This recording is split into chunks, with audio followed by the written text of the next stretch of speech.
যারা ফিলিস্তিনি বাচ্চাদের ভিডিও দেখে চোখের পানি ফেলি, কিন্তু আমাদের ওয়াশরুমে গেলে হ্যান্ড ওয়াশটা দেখা যায় ইহুদিদের।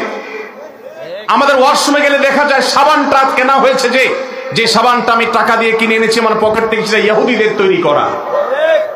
আমি যে সফট ড্রিঙ্কসটা গিলছি ডক ডক করে, সেটা ইহুদিদের তৈরি করা।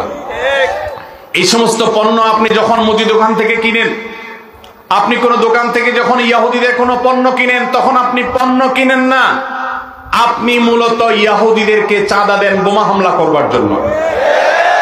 আপনি যেটাকে টাকা দিয়ে সম্পদ কেনা, মাল কেনা মনে করছেন, এটা মাল কেনা নয়, এটা অভিশপ্তদের বোমাবাজিতে সাহায্য করা।